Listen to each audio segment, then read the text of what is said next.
The key didn't turn. Frank Henderson stood on his own front porch that December morning, breath clouding in the cold, and tried the lock again. Nothing. The taxi idled at the curb behind him, exhaust rising white against the gray sky. Snow squeaked under his boots, that particular sound it makes when the temperature drops below 25. He'd been gone 10 years, worked overseas, sent money home every month, saved for retirement. For Linda. For them. The key should have worked. Through the living room window, he saw why it didn't. A younger man sat on Frank's couch, wearing Frank's old terry cloth robe, drinking from Frank's Navy mug, the one with the anchor that his father had given him. The TV flickered blue in the morning dimness. The man turned his head, and Frank's stomach dropped. Travis, his nephew. And behind him, in the hallway, Linda appeared. No smile, no rush to the door, just cold recognition. Frank rang the doorbell. The chime echoed inside, the same Westminster melody they'd installed in 1987. He could hear footsteps, heavy ones. The door opened. Travis stood there in the threshold, and for a second, maybe less, his face went blank, caught. Then it rearranged itself into something like surprise, like concern, like he had any right to either emotion.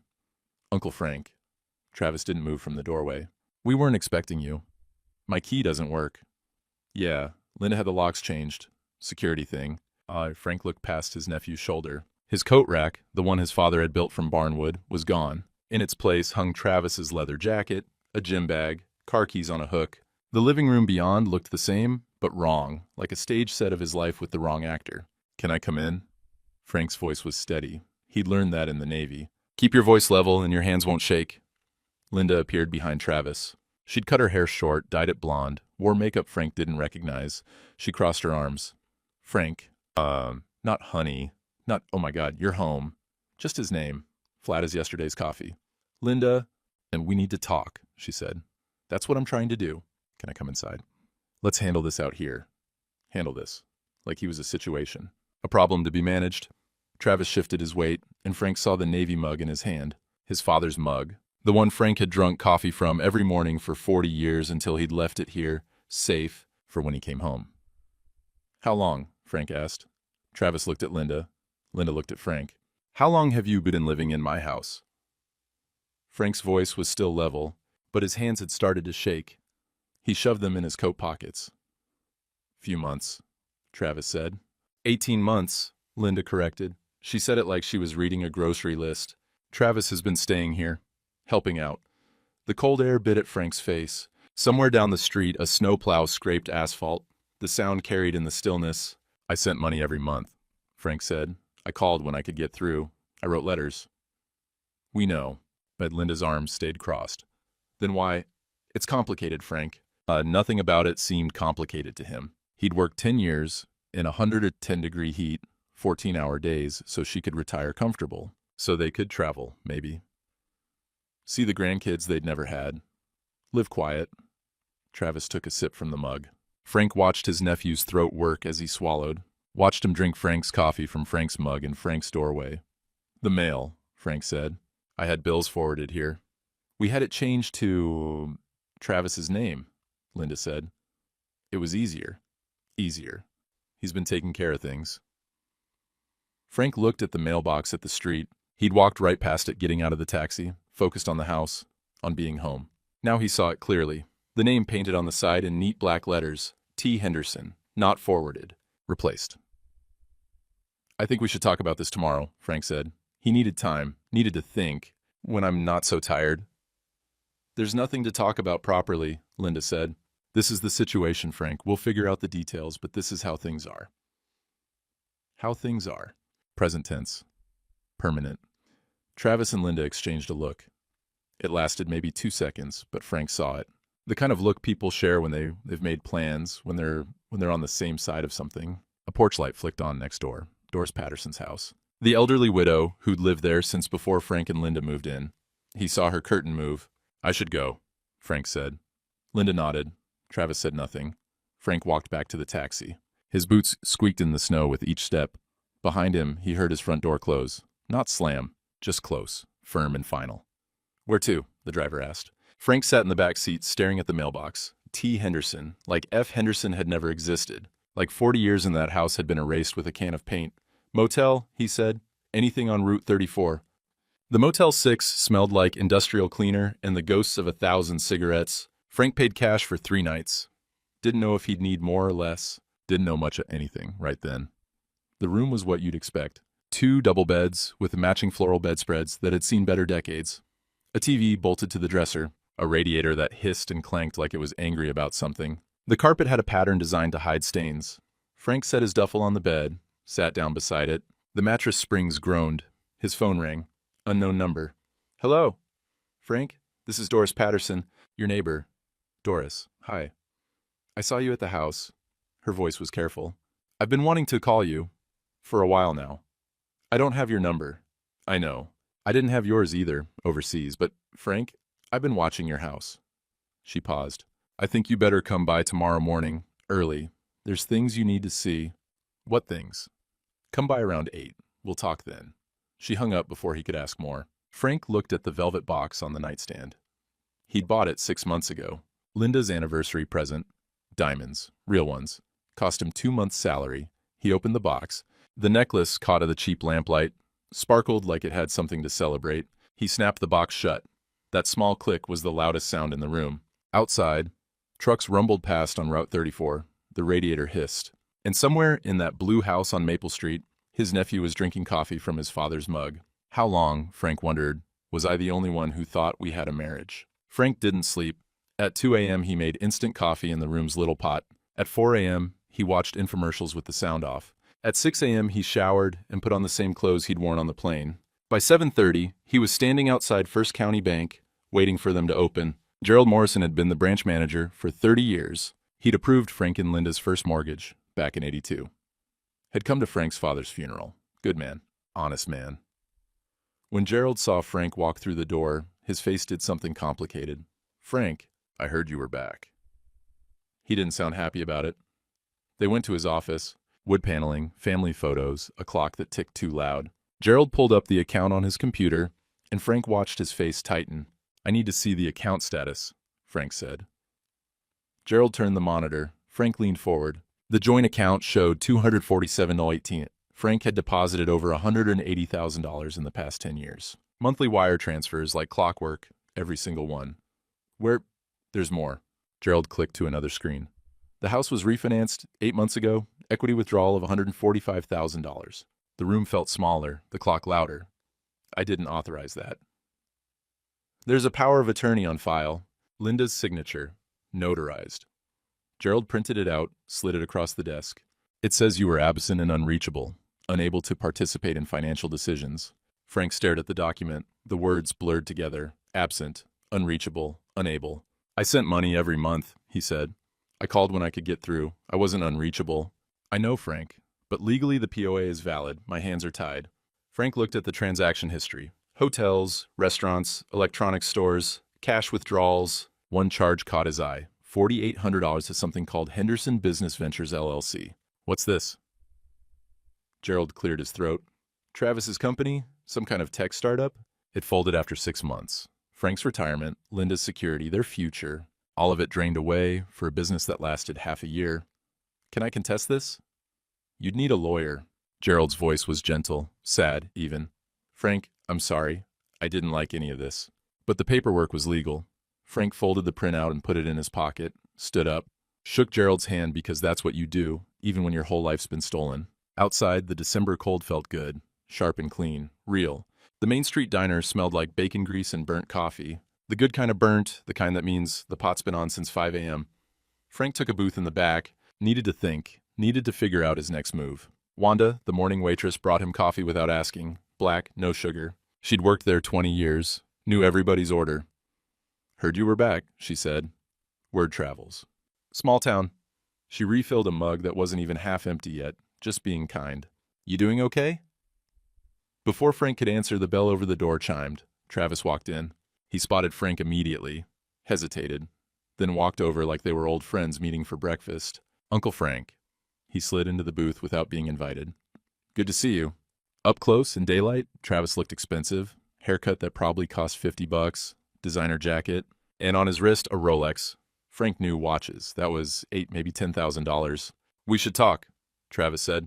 I'm listening. Travis ordered without looking at the menu. Ribeye, medium rare. Loaded baked potato, beer with breakfast. The kind of meal that costs $30. When you're counting. Frank sipped his coffee, waited. Look, Travis started.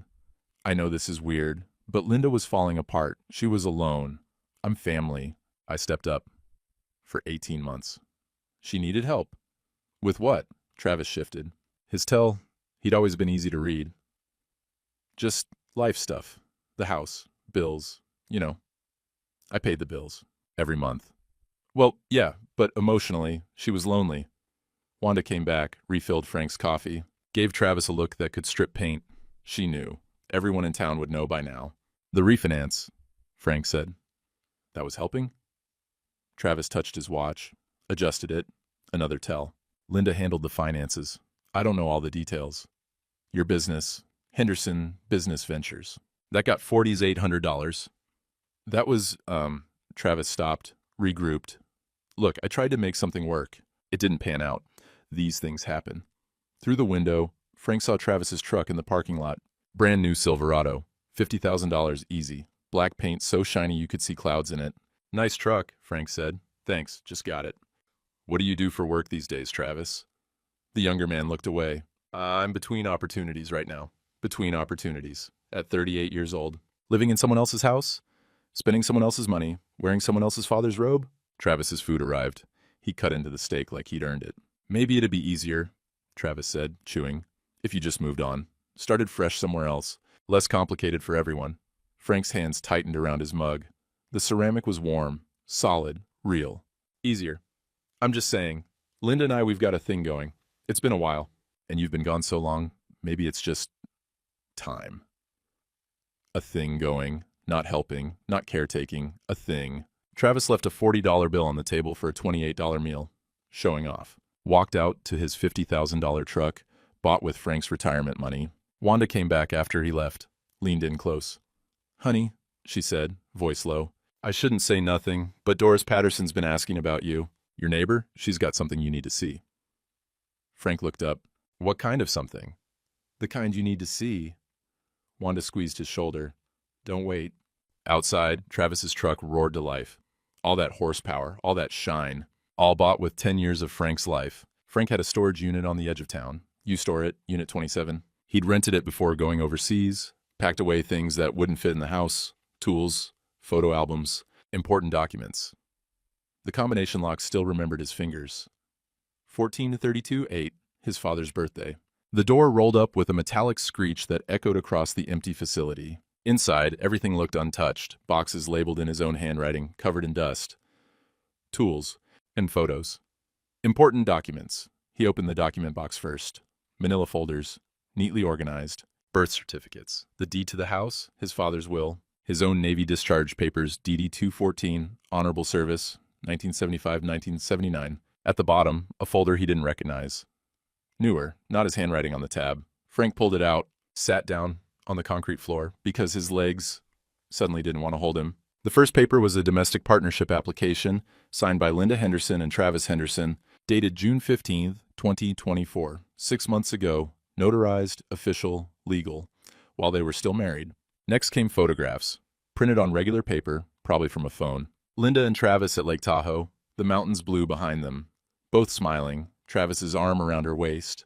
Another from Chicago, Millennium Park, that big silver bean sculpture everybody takes pictures with. Linda laughing, looking up at Travis like he'd hung the moon. Nashville, Santa Fe, San Diego. Frank recognized some of the charges from the bank statement. He'd funded these trips, every dinner, every hotel, every goddamned souvenir, working in 118-degree heat while they vacationed on his money. Credit card statements followed. Hotels, always double occupancy. Fine dining, spa treatments. A jewelry store charge for telling $200. Frank wondered what Travis had bought her, wondered if she wore it. Then he found the printed emails. The first one was from Linda to Travis, dated 2 years ago. The ghost I married too young. I deserve happiness. He's never here anyway. Even when he wasn't really present. Just there, like furniture. Travis's response, you deserve someone who sees you. I see you.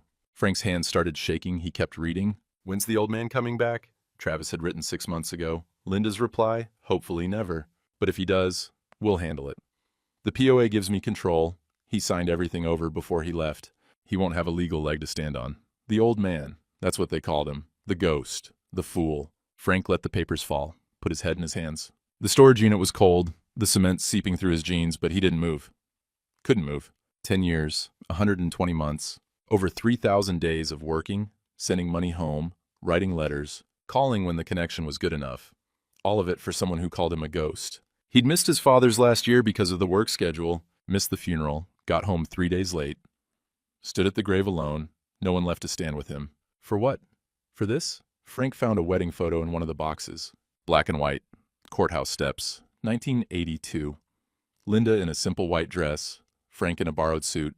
Both of them smiling. Real smiles. Young smiles. He remembered that day. The rice people threw. His old Chevy Nova with "just married" soaped on the windows. Carrying her over the threshold of their tiny apartment. Both of them laughing because he'd banged her head on the doorframe. She'd said, "You better not drop me." He'd said, "Never." Another memory surfaced. Kitchen table, 2015. Bills spread out between them. Linda sighing, running numbers on a calculator. "I don't know how we're going to make it," she'd said. Frank had seen the ad that day. Maritime logistics, overseas contract, Saudi Arabia. Triple his salary. $180,000 a year instead of $60,000. "I could do this," he'd said. 10 years, we'd be set for retirement. Really set, travel. Help out if we ever get grandkids. Linda had looked at the printout. That's a long time apart. But then we'd never have to worry again. She'd been quiet. Then, "If that's what you think is best?" Not yes, not no, just "if that's what you think." He'd taken it as agreement. His father had worked 70-hour weeks to provide for family. Frank's generation didn't talk about feelings. They showed love through sacrifice, through providing, through working until your hands bled so the people you loved didn't have to. But maybe Linda had wanted something else. Maybe she'd wanted him home, broke but present. Maybe she'd said, "if that's what you think," because she'd already started checking out of the marriage and didn't care either way. He'd never asked, never said, what do you want? Just assumed he knew. Frank closed the wedding photo album. That woman on the courthouse steps was gone. Had been gone for years, probably. He just hadn't known he was a widower. His phone buzzed. Text message. "Unknown number? This is Doris. Come by tonight. Back door. Don't let them see you." Frank looked at the evidence scattered around him. The photos, the emails, the domestic partnership papers, Linda's words, "the ghost I married." He gathered everything up, folded it carefully, put it in his coat pocket. They'd wanted him to disappear, to be a ghost they could ignore. But ghosts, Frank thought, standing up, brushing cement dust from his jeans, ghosts had a way of haunting the guilty. The storage unit door rolled down with the same metallic screech. The lock clicked shut. Frank drove back toward town as the winter sun set early, the way it does in December. The sky went from gray to darker gray to almost black. Streetlights flickered on. Christmas decorations glowed in windows. Somewhere in that blue house on Maple Street, Travis and Linda were probably having dinner. Sitting at the table Frank had refinished 5 years ago, using the dishes from Frank's mother, living the life they'd stolen, not for much longer. Morrison's hardware smelled the way it always had, sawdust and motor oil and bags of fertilizer stacked against the back wall.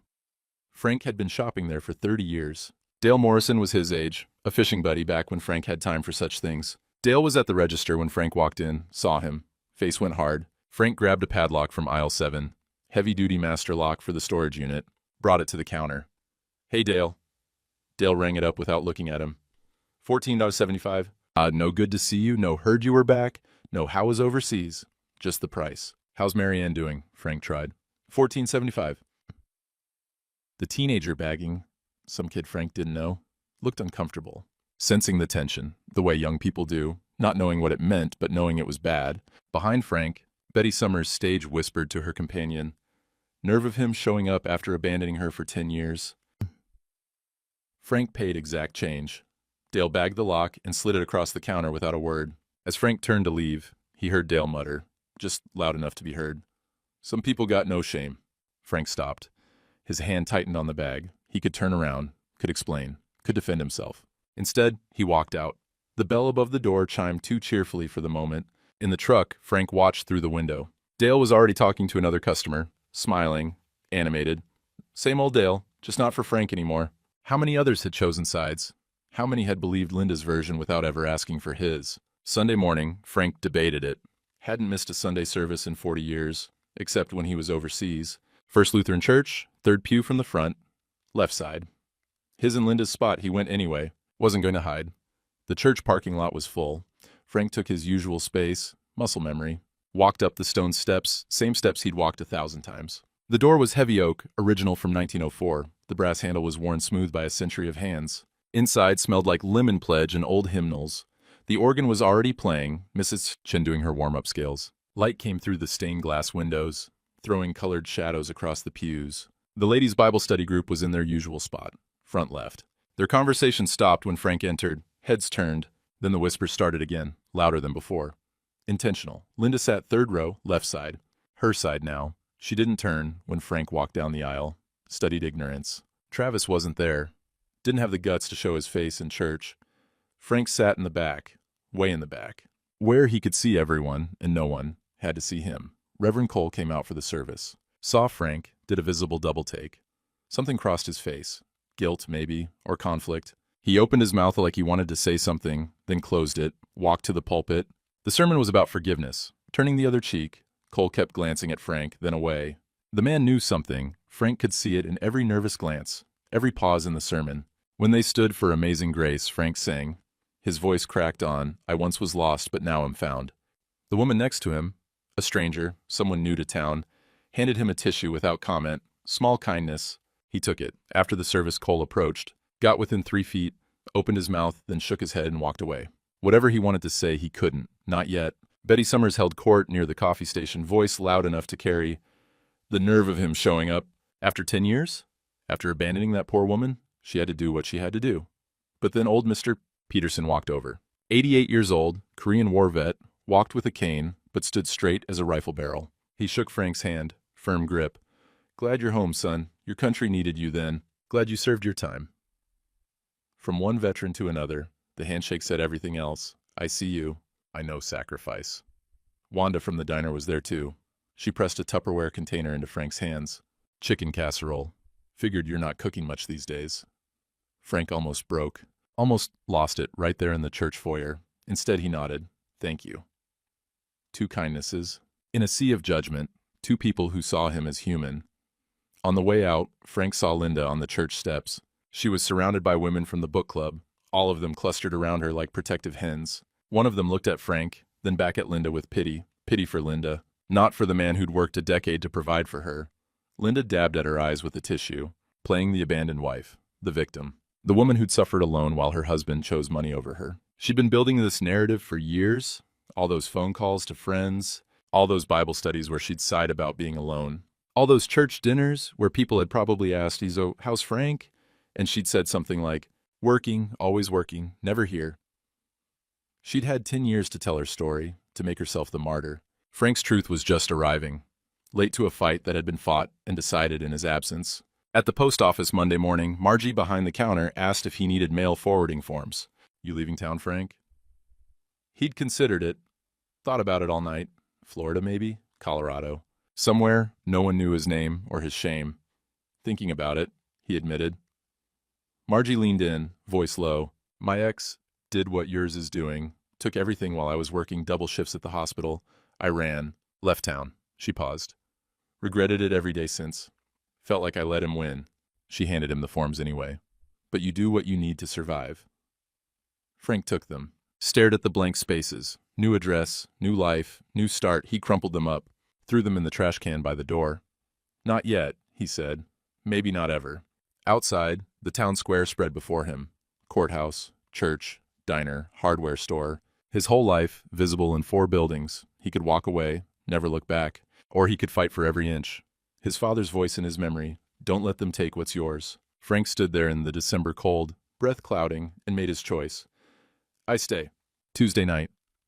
2:14 a.m. The digital clock glowed red in the darkness. Frank sat on the edge of the motel bed in his undershirt and boxers, staring at nothing. The radiator hissed its angry rhythm. Out on Route 34, trucks passed every few minutes, their engine noise rising and fading like mechanical breath. The TV was on, muted, cable news, talking heads, arguing about things Frank couldn't make himself care about. Blue light flickered across the ceiling. He'd tried to sleep, couldn't. Every time he closed his eyes, he saw Travis drinking from his father's mug. Heard Linda's voice. This is how things are. The velvet box sat on the nightstand. Frank picked it up, opened it. The necklace caught the lamplight. Real diamonds. He'd made sure of that. White gold chain, delicate but strong, 3,800. 2 months of working in 118-degree heat, breathing air that felt like standing behind a jet engine. He'd bought it in Riyadh 6 months ago. The jeweler had assured him it was highest quality, sir. Your wife will love it. Frank had imagined her face. The surprise, the happiness, maybe even tears. Oh, Frank, you shouldn't have. She'd never see it, never wear it, probably wouldn't care if she did. He snapped the box shut, that small click again. The sound of something ending. What was it all for? Not just the necklace. The decade, the loneliness, the missed funerals and holidays and quiet evenings. The phone calls that never quite connected. The heat that made his skin crack and bleed. The nights lying awake in a shipping container converted to housing, listening to the desert wind and wondering if Linda was thinking about him. She hadn't been. She'd been thinking about Travis. Frank looked at his hands. 68 years old, liver spots, calluses from work. Still strong, but how much longer? How many fights did an old man have left in him? He could call her. His phone was right there on the nightstand, Linda's contacts still saved. He could call and say, "What? Please take me back? Can we work this out? I'm sorry for providing for you." He picked up the phone, thumb hovering over her name. He could go back on her terms, humiliated, diminished, but not alone. Maybe she'd let him stay in the house if he promised not to make trouble. Maybe they could pretend. A lot of marriages were pretend anyway, weren't they? Frank put the phone down. Not like this. He wouldn't beg, but the alternative? Die alone, in a motel room, in a town that had already decided he was the villain. He stood up, paced, 5 steps wall to wall in the tiny room, looked in the mirror above the dresser. An old man looked back. Not just calendar old, but defeated old, broken old. The kind of old that comes from losing something you can't get back. First time he'd looked truly old to himself. His father's voice in his memory, from the hospital bed, 1998. The cancer taking him. Don't let them take what's yours, son. Your name, your work, your dignity. Don't let them take it. Frank had thought his father meant the house, the tools, the physical things. Maybe he'd meant something else. There was an Ambien bottle on the bathroom counter, prescribed for the time zone changes, the overseas sleep schedule. Frank stared at it, not thinking about anything permanent, just not thinking at all for a while, not feeling, not being awake at 2 a.m. with his life in pieces. He could take 3, 4, sleep through tomorrow, maybe through the whole damn week. His hand was on the bottle when someone knocked on the door.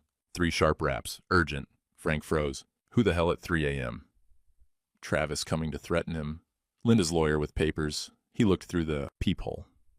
Doris Patterson stood there, holding a cardboard box. She looked stern, determined. Frank opened the door, chain still on. "Doris, it's 3 in the morning. I know what time it is. Let me in, now." Something in her voice. Frank unlatched the chain. Doris pushed past him, set the box on the bed. She looked at Frank, really looked at him. Standing there in his undershirt, the Ambien bottle visible on the bathroom counter, the TV flickering, the general wreckage of a man at his lowest. "Sit down," she said. "I'll make coffee." She used the room's tiny coffee maker, the kind that brews 1 cup at a time. Found the instant packets.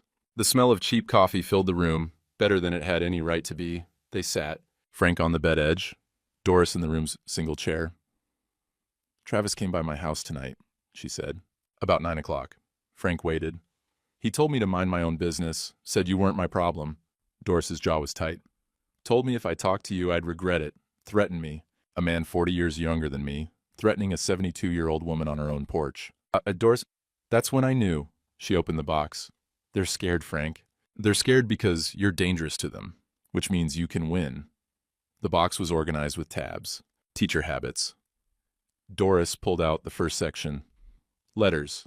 A stack of them, maybe 100, maybe more, all in Frank's handwriting, all addressed to Linda, all unopened. "The post office returns them eventually," Doris said. "Return to sender. I collected them from your mailbox over the years, thought you might need them someday." Each envelope had a check visible through the window, uncashed, undeposited, ignored, evidence, proof. Frank had never abandoned anyone. Next came photographs. Doris had a good camera, a zoom lens. From her second-floor window, she documented everything. Travis moving belongings in, dated 18 months ago. Different cars in the driveway at odd hours. Travis loading Frank's tools into his truck, stealing them. "I kept a notebook, too." Doris showed him. Dates. Times, events, meticulous. August 14th, Travis painted over Frank's name on mailbox. October 3rd, moving truck, removed workshop equipment. December 1st, Linda on phone, window open, heard her laughing. He'll never know. December 5th, Travis driving new Silverado, approximately $50,000. Everything documented. Everything witnessed. Everything real. I should have called you sooner, Doris said. Her voice cracked. Bill made me promise before he died. Watch out for Frank, and he said. I failed him for 3 years. But I'm not failing him anymore. Or you. Bill Patterson, Frank's fishing buddy. Dead 3 years now. Still looking out for him. From beyond. Frank's hands shook holding the notebook. There's more, Doris said. She pulled out legal documents, public records, power of attorney filing, domestic partnership registration. I found them in the county records. It's all there, Frank. Everything they did. And there's a lawyer I know, Amy Chen. She handles cases like this. Frank looked up. Cases like what? Elder exploitation, fraud, theft. Doris met his eyes. You have a case, Frank. A good one. But only if you fight. The room was silent except for the radiator and the distant highway. Frank thought about the Ambien bottle, about calling Linda, about running to Florida. Then he looked at the evidence. 10 years of letters Linda never opened. Photographs proving everything. A witness who'd risked a threat to tell the truth. They want me to disappear, Frank said quietly. They do, Doris nodded. Question is, will you? Outside, a truck passed. Its air horn echoed in the darkness. Frank picked up one of his own letters, saw his younger self's handwriting. Dear Linda, it's hot here, but I'm thinking of you. Sent the usual amount. Maybe we can take that trip to Yellowstone when I'm back. Love, Frank. Yellowstone. They'd never gone. He put the letter down, looked at Doris. No, he said, I won't. Wednesday morning, Frank knocked on Reverend Cole's office door at the church, 9 a.m. The Reverend's car was in the lot, but the church was empty. Quiet, the way churches are on weekdays, like they're resting. Cole opened the door. Looked like he hadn't slept much either. Frank, I didn't expect... We need to talk. About Linda. Cole's face did something complicated. I'm bound by pastoral confidentiality. Even when it protects lies. They sat in Cole's office, books on every wall, a wooden cross above the desk. Window, looking out on the cemetery where Frank's parents were buried. Frank leaned forward. Sam, you've been avoiding me since I got back. Every time you see me, you look guilty. You know something. Cole was quiet for a long time. His hands folded and unfolded on the desk. I married you too, he finally said. 30 years ago. Thought I knew you both. He paused. Linda came for marriage counseling, alone. Said you'd stopped communicating, stopped sending money. I believed her. Why wouldn't I? But the sessions felt wrong. She wasn't grieving. She was relieved. Happy even. Cole pulled his reading glasses off, rubbed his eyes. 6 months ago, she said something that troubled me. I record my sessions, with consent, for note-taking purposes. He unlocked his desk drawer, pulled out a memory card. If I share this, I violate a sacred trust. If you don't, Frank said, you protect evil. Which one matters more? Cole plugged the card into his laptop, found the file. His finger hovered over the play button. God forgive me, he said, and pressed it. Linda's voice filled the office. Clear, unmistakable. The fool's still sending money every month. Thinks I'm saving it for our future. There is no our future. There hasn't been for years. Travis's voice. What if he comes back? Linda laughing. It's my house now. The POA makes that clear. And if he makes trouble, everyone in town already knows he abandoned me. Who are they going to believe? The recording stopped. The office was silent. Frank sat there, hearing his wife's contempt in her own voice. The fool. Still sending money. No future. There's more, Cole said quietly. Hours of it. Her talking about you like you were already dead. Like you were an obstacle to get around, not a person. Frank's hands were shaking. Why now? Why are you telling me this now? Because I was a coward. Cole's voice broke. I wanted it to work itself out, wanted to avoid taking sides. But Doris called me yesterday, told me about the evidence, about Travis threatening her. He looked Frank in the eye. My silence was complicity. I can't live with that anymore. This will cost you. I know. Half the congregation will never forgive me. Maybe I'll lose my position. Cole made a copy of the memory card, handed it to Frank. But I'll sleep at night, finally. That afternoon, a knock on Frank's motel door. Professional, businesslike. A young woman stood there. Asian, mid-30s, sharp eyes behind designer glasses. Business suit. Carried herself like someone used to winning. Mr. Henderson, I'm Amy Chen. Reverend Cole called me. Frank let her in. Amy set her briefcase on the table, all business. I specialize in elder exploitation cases. I take some pro bono when they're righteous. She looked at him. My grandfather lost his restaurant the same way. Family member filed a POA, drained the assets. By the time we figured it out, he was dead. I was in law school. Couldn't help him then. I'm sorry. Don't be sorry. Be ready to fight.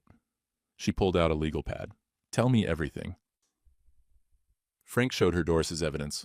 The unopened letters, the photographs, the notebook timeline, Cole's audio recordings, the bank statements. Amy worked through it all methodically, making notes, cross-referencing dates. Her pen moved fast across the paper. Timeline, she said. When did you send money? Show me the wire confirmations. Frank pulled out his phone. Bank app. Monthly transfers going back 10 years. Never missed one. Amy stopped on March. Wait, you sent money March 12th this year? Yes. $2,000. Same as always. She pulled out the power of attorney document. Read it. Read it again. Her eyes went sharp. This POA is dated March 15th. So? So this document claims you were unreachable and hadn't provided financial support for 6 months. That's the legal justification for Linda filing without you. Amy tapped the paper. But you sent money 3 days before this was filed, with electronic confirmation, with a paper trail. Frank leaned forward. What does that mean? It means they backdated this document and screwed up the dates. Amy's smile was fierce. This isn't just unethical, Mr. Henderson. It's fraud. Provable, documented fraud. Can we win? We can. Amy pulled out her phone, started making notes. Emergency motion to invalidate the POA. Challenge the refinance as fraudulent. Demand full accounting. We'll file tomorrow. What will this cost? For you? Nothing. This is exactly the kind of case I came back home to fight. She looked up from her notes. The judge will be Martin Reeves, Korean War vet, hates fraud, hates people who exploit the system. And she pointed at Frank. You got a DD-214? Yes. Bring it. He'll notice. He'll respect it. For the first time in a week, Frank felt something other than despair. Hope. Fragile, but real. They'll fight back, Amy warned. Linda's lawyer will attack your character. Why'd you stay overseas if you cared? Why didn't you visit? Be ready for that. I stayed because I was providing. That's how I was raised. My father worked 70-hour weeks. Sacrifice meant love. Say exactly that in court. Juries understand sacrifice. Amy closed her briefcase. Hearings in 1 week, fast-tracked because of the fraud evidence. She stood to leave, paused at the door. Mr. Henderson, can I ask you something? Frank. Frank, why'd you come back? After 10 years, you could have stayed overseas, started over somewhere else. When Frank thought about it, this is my home. My father's tools are in that garage. My mother's dishes are in that kitchen. 40 years of my life are in that house. He paused. They don't get to erase me like I never existed. Amy nodded. Good, because that's what we're fighting for. Not the house. Your existence, your dignity. After she left, Frank sat in the quiet room. The evidence was spread across the bed, the letters, the photos, the recordings, the fraudulent POA with its impossible dates. For the first time since he'd come home, Frank wasn't alone. Doris had watched and waited. Cole had broken his silence. Amy had taken up the sword. And Frank? Frank was done being a ghost. Friday morning, 3 days before the hearing, Frank laid his suit out on the motel bed, navy blue. 30 years old, maybe more, still fit. He'd kept himself in shape even overseas. The fabric was good quality, the kind that lasts if you take care of it. He brushed off the dust, checked for stains. None. His father had taught him, take care of your things, they'll take care of you. The shoes were Florsheim's, black leather, resoled twice but still solid. He polished them at the motel sink, using the little shoe shine kit he'd carried for decades. His father again, judge a man by his shoes, keep them shined. In the mirror, Frank practiced his testimony. I went overseas to provide for my wife's future. Too stiff, sounded rehearsed. He tried again. I thought sacrifice meant love. I was wrong about how she'd see it, but I meant well. Better, honest, plain. Amy had called that morning with final instructions. Answer only what's asked, don't over-explain. If their lawyer tries to rattle you, pause, breathe, respond calmly. The judge is watching your character, not just your words. What if I freeze up? Look at me. I'll be right there. You're not alone. Frank pulled his DD-214 from its manila envelope. Honorable discharge. United States Navy, 1975-1979. Logistics. The paper was yellowed, but the words were still clear. His father's voice. That paper proves you served. Nobody can take that. He folded it carefully. Put it in his jacket's inside pocket. Not to show off. Just to have it close. Across town, in Robert Gaines's law office, Linda and Travis sat in leather chairs that cost more than most people's monthly rent. Gaines reviewed documents at his mahogany desk. 50-something, silver-haired, expensive suit. The kind of lawyer who won by looking like he'd already won. Consistency is key, he said. Linda, you're the victim, 10 years alone. What choice did you have? Linda nodded. She dressed carefully for this meeting. Conservative, sympathetic, the abandoned wife costume. Travis, you were helping family. That's not a crime. You stepped up when Frank stepped out. Travis shifted in his chair. He hadn't been sleeping well. Kept thinking about that courthouse, about Judge Reeves's military background, about all those unopened letters Frank had sent. What about the evidence they have? Travis asked. Gaines waved a dismissive hand. Letters, photos, circumstantial. The POA is legal and notarized. That's what matters. There's audio recordings, Linda said, from pastoral counseling. Pastor penitent privilege, inadmissible. Gaines sounded confident, too confident. And if they bring up the date discrepancy... What date discrepancy? Travis glanced at Linda.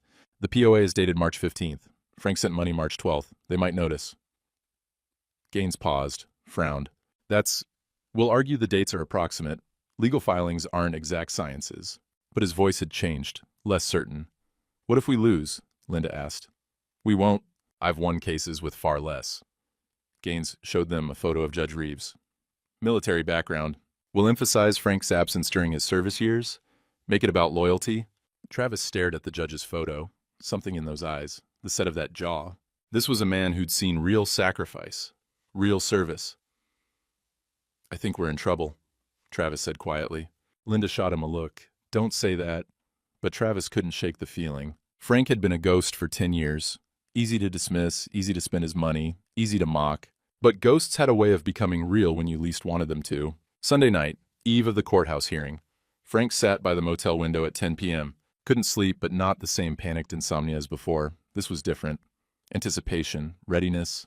He made coffee, watched the occasional car pass on Route 34. The stars were out. December sky, clear and cold. He thought about Linda, about Travis, about the decade he'd lost. Strange thing was, he didn't think about Linda romantically anymore. That grief had processed into something else, acceptance maybe. He'd loved someone who didn't exist, or had stopped existing. That was sad, but it wasn't his fault. A knock on the door. Doris holding a thermos. Thought you might need real coffee, she said. Not that instant garbage. They sat together, didn't talk much, didn't need to. After a while, Doris stood to leave. Bill would be proud of you, she said. I'm doing this for him too, and for all the men who built things, honestly. Who did the work and expected nothing but to be treated fair. Doris squeezed his shoulder. Get some sleep, big day tomorrow. After she left, Frank finished his coffee, looked at his suit hanging ready on the door, his shined shoes lined up beneath it, his DD-214 in the jacket pocket. He lay down, closed his eyes.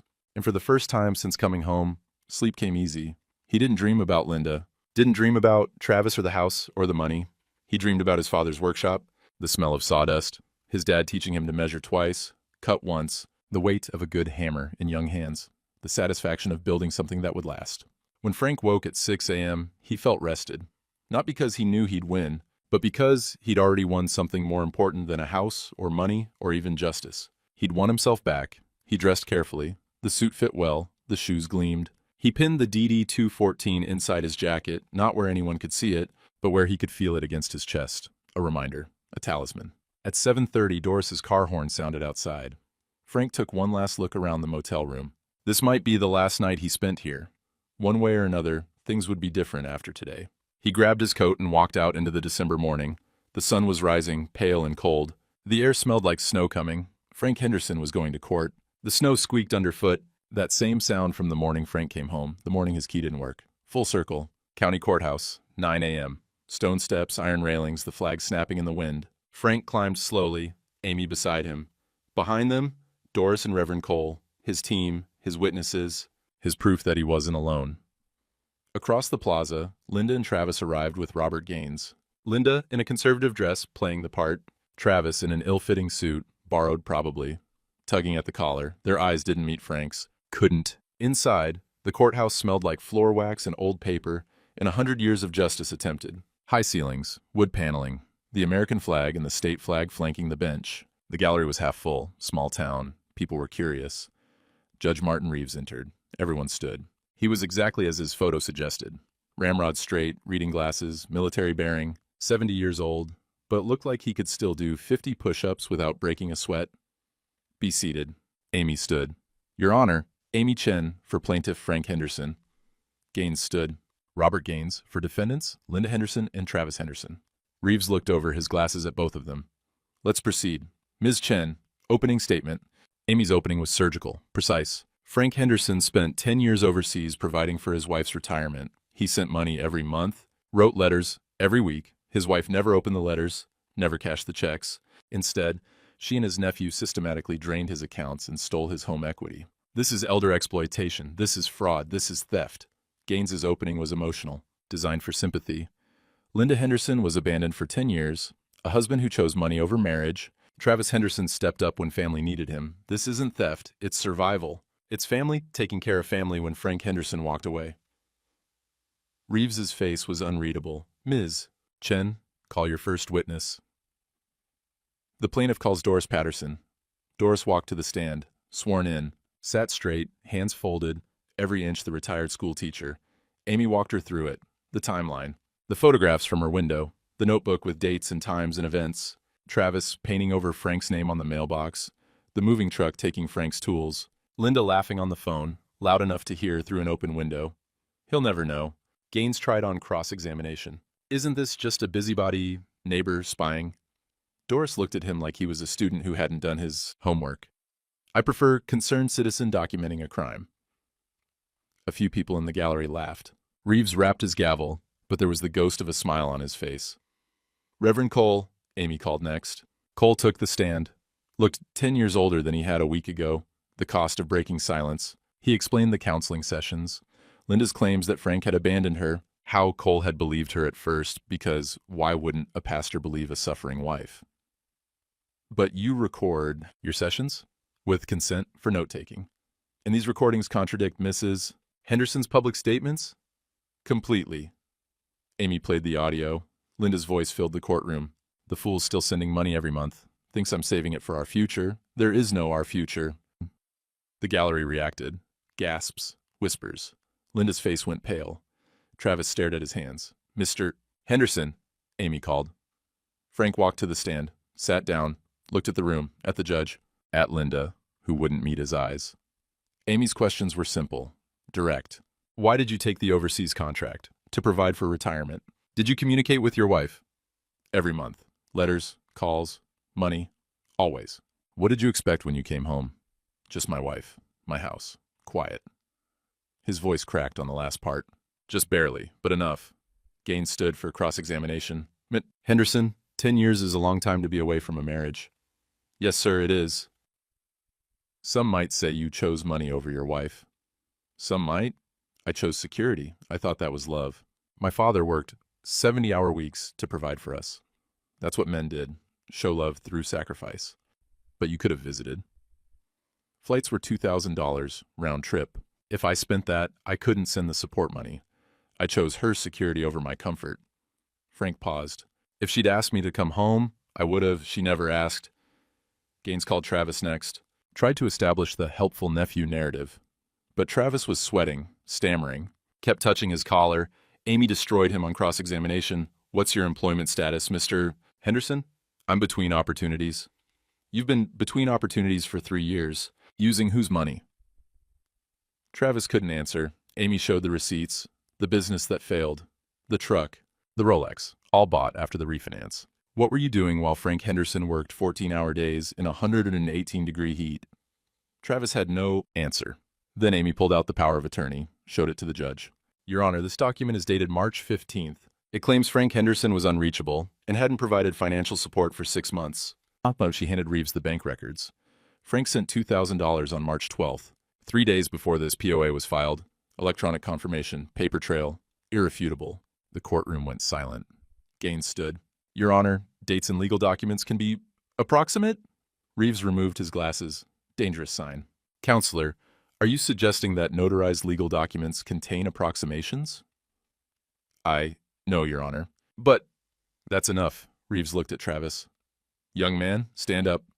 Travis stood, shaking. I've reviewed your employment history. You're 38 years old, part-time jobs, failed businesses. Reeves gestured at Frank. This man worked in 110-degree heat for 10 years, sent money home every month. What were you doing? I was helping. You weren't helping. You were exploiting. Reeves's voice was ice. You saw an opportunity and you took it. That's not family. That's parasitism. He turned to Linda.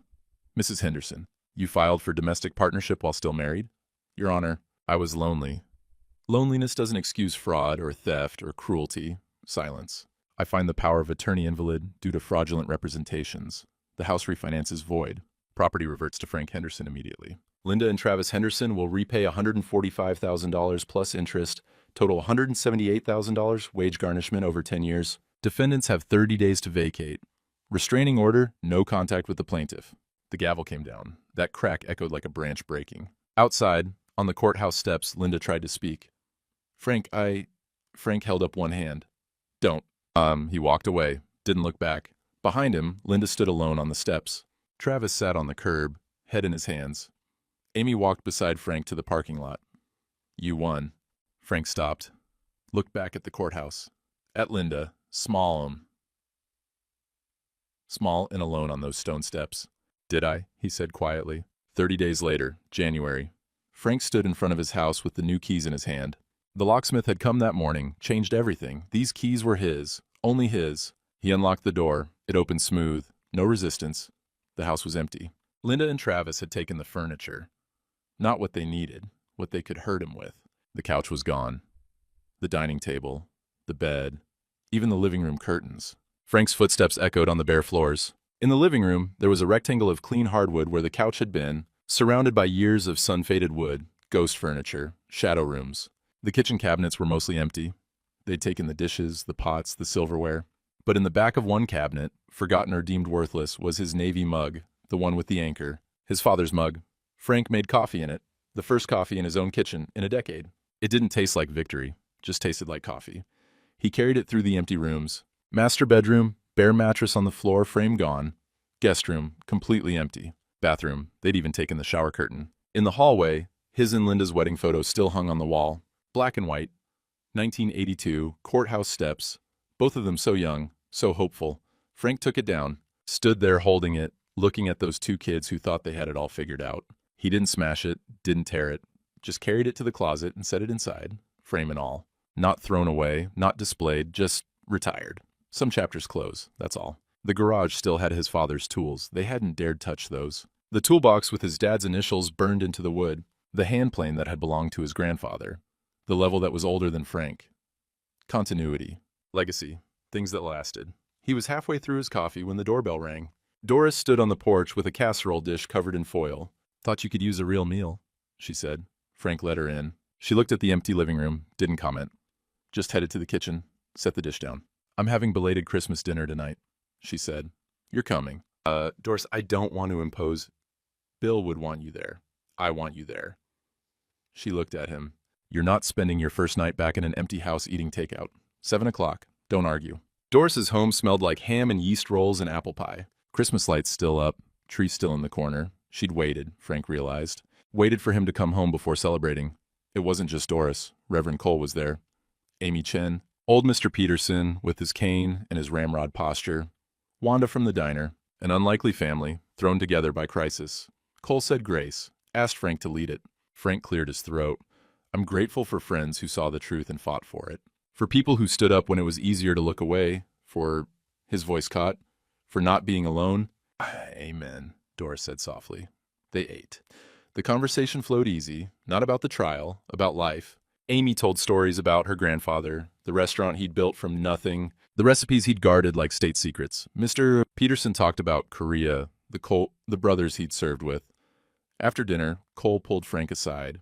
I have a favor to ask, and he said. The young men's group at church, they need a mentor, someone who's been through the fire and came out standing. I'm not exactly a success story, Sam. You fought for your dignity when it would have been easier to run. You stood up when you could have stayed down. Cole met his eyes. That's the definition of success. That's what these boys need to see. Frank thought about it, teaching the next generation, passing something on. I'll think about it, he said. That's all I'm asking. On the way out, Betty Summers stopped him. Betty, who'd whispered in the church, who'd judged him without asking. Frank, she looked uncomfortable. I owe you an apology. I believed the wrong person. I'm sorry. Frank could have been cold, could have held the grudge. Instead, he nodded. We all make mistakes, Betty. Not forgiveness, exactly. Not yet. but not rejection either. In his truck, his phone buzzed. Text from Amy. My grandfather wants to meet you. Dinner next week? He says you're brothers in arms. Different war, same battle. Frank smiled. Actually smiled. First real one in weeks. I'd be honored, he texted back. Saturday morning. Frank woke in the empty house, sunlight coming through bare windows. The bedroom was cold. They'd turned the heat down to spite him, probably, but the radiator was warming up. He made coffee in the Navy mug, looked at his to-do list. First item, fix the porch step. It had been broken for a decade. Creaked and wobbled every time someone stepped on it. He'd meant to fix it before he went overseas, never had. It was still broken when he came home. Still broken now. Time to change that. He carried his toolbox out front, his father's tools. The hammer with the worn wooden handle, the level that still worked, perfect. The handsaw with teeth that needed sharpening but would do the job. The January sun was weak but warming. The daffodil bulbs Linda had planted years ago were starting to push through the frozen ground. Life coming back. Frank pried up the old board. It crumbled in places, rotted through. He measured the gap. Cut a new board from the lumber in his garage. His father's lumber, saved for projects that mattered. He was fitting the board when a kid on a bike stopped at the curb. 10, maybe 11, watching. Need something? Frank called. The kid hesitated. Need help, mister? Frank paused. He could say no. Could work alone. That was his habit. You know how to use a hammer? My dad showed me. Before he moved out. Single-parent home. Kid needed a male figure. Needed someone to show him that men could be steady. Could be there. Come on, then. May you. The kid, Jason, he said his name was, dropped his bike and came up to the porch. Frank handed him the hammer. Tested the weight in the boy's hand. Hold it like this. Nail straight. Don't bend it. Slow and steady beats, fast and sloppy. Jason tried. Bent the first nail. Got frustrated. That's okay. I bent 1,000 before I got it right. Try again. Together they nailed the new board into place. Frank guided. Jason worked. The kid was learning, focusing, taking pride in getting it right. You live here alone? Jason asked. Yeah. Don't you get lonely? Frank thought about it. About Linda, about the empty rooms, about Doris and Cole, and Amy and this kid with the hammer. Alone's not the same as lonely, Frank said. Lonely is when you're with people who don't see you. Alone is when you know who you are without them. Jason didn't fully understand, but he felt the truth in it. The new board settled into place. Solid, no creak, no wobble. Frank tested it with his weight. Perfect. Jason grinned. We did good. We did. A crow cawed from the oak tree in the front yard. Winter bird. Survivor. Frank looked at his house. Not the same house he'd left. Not the same man returning to it, but both still standing. Both still here. What are you fixing next week? Jason asked. Deck needs sanding. You free Saturday? I'll be here. The kid rode off, pedaling hard, full of energy and life and forward motion.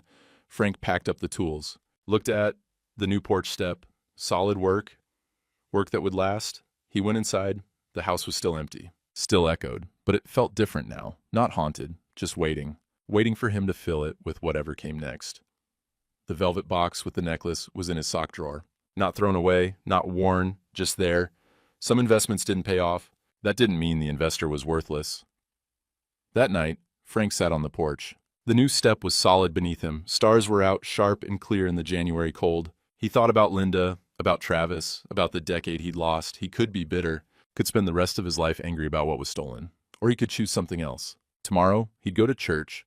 He'd talk to Cole about mentoring those young men.